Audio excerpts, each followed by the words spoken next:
જય શ્રી કૃષ્ણ મિત્રો। આજે સફેદ કપડાં પણ પહેર્યા છે અને શાંતિની એક નાનકડી વાર્તા પણ છે। એક રાજા હતો, તેના રાજ્યમાં તે ખુશ નહોતો, એટલે ઢીંઢોરો પીટાવ્યો। જે પણ વ્યક્તિ રાજાને ખુશ કરી આપશે એને ધન આપવામાં આવશે અને જે પણ તે માગશે તેને આપવામાં આવશે।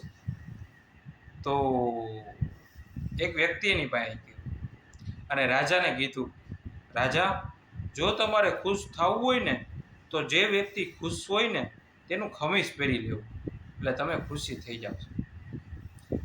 તો રાજાએ કીધું, કંઈ વાંધો નહીં, પહેલાં આપણે પ્રધાનને જ પૂછી લઈએ। શું પ્રધાન, તમે ખુશ છો મારા રાજ્યમાં? તો પ્રધાને કીધું, ના રાજા, અમે ખુશ નથી। તો ઓલા વ્યક્તિએ કીધું, આ નરું સત્ય છે। તો તેના માટે તમે એક કામ કરો, પ્રધાનને મોકલો તમારા રાજ્યમાં, જે વ્યક્તિ ખુશ હોય ને એનું ખમીસ લઈ આવે, એટલે તમે ખુશ થઈ જશો। પ્રધાન બધા નીકળ્યા। પહેલાં એક મોટા વેપારી પાસે ગયા। તે વેપારીને કીધું કે વેપારી, તમે ખુશ છો? તો વેપારીએ કીધું, હું ખુશ નથી।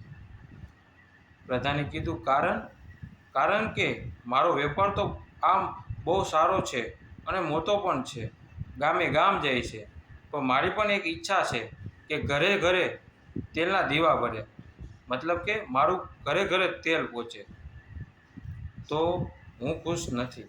જો તમારે મારું ખમીસ જોતું હોય તો તમે લઈ જઈ શકો છો। તો પ્રધાને કીધું, રાજાને તો જે વ્યક્તિ ખુશ હોય ને એનું જ ખમીસ જોઈએ છે।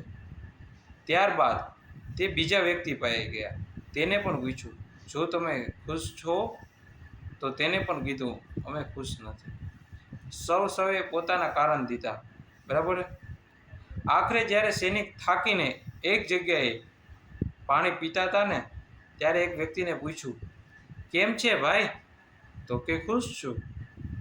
સૈનિક આશ્ચર્ય થઈ ગયો, શું વાત કરે છે, તું ખુશ છો? તો કે હા। તો એ વ્યક્તિ જ્યાં બેઠો હતો ને ત્યાં તેના પ્રધાનને લઈ આવ્યો। प्रधान जी, खुशी की बात मिल गई। एक व्यक्ति ने सामने से कहा है कि वो व्यक्ति खुश है। अच्छा, चलो चलते हैं। प्रधान गए और उस खुशी आदमी को पूछा, क्या तुम खुश हो? उसने बोला, हाँ मैं खुश हूँ। फिर प्रधान ने राजा को कहा, हमें वो आदमी मिल गया जो खुश है, तो उसकी खमीस ले आओ। प्रधान ने कहा, उसमें एक दिक्कत है, उसने कोई भी जात की खमीस नहीं पहनी है। तो एक काम करो, राजा ने कहा, उस आदमी को यहाँ पर लेके आओ। बोले प्रधान जी, जी मैं लेके आता हूँ उस आदमी को। वो खुश आदमी को लेने गए तो वो आदमी ने कहा, मुझे तो राजा की कोई ज़रूरत नहीं है और मुझे वो कोई धन दौलत की लालच भी नहीं है, तो मैं तुम्हारे साथ नहीं आऊँगा। तो प्रधान ने कहा, तुम आओ, तुम्हें राजा खुश कर देंगे। मैं खुश तो हूँ, इसलिए क्यों मैं वहाँ आऊँ? तो तुम नहीं आओगे? हाँ मैं नहीं आऊँगा। फिर राजा को ये बात बताई प्रधान ने। तो राजा ने कहा, वो यहाँ नहीं आएगा तो हम चले जाते हैं वहाँ। फिर दूसरे दिन राजा आया और उससे पूछा बड़े आदर से कि भाई, खुश होने का कारण क्या है, ये तो बताओ। तो उस आदमी ने कहा, आज मेरे पास टाइम नहीं है, मैं काम कर रहा हूँ, कल आना। तो राजा दूसरे दिन गए, बोला आज नहीं कल आना।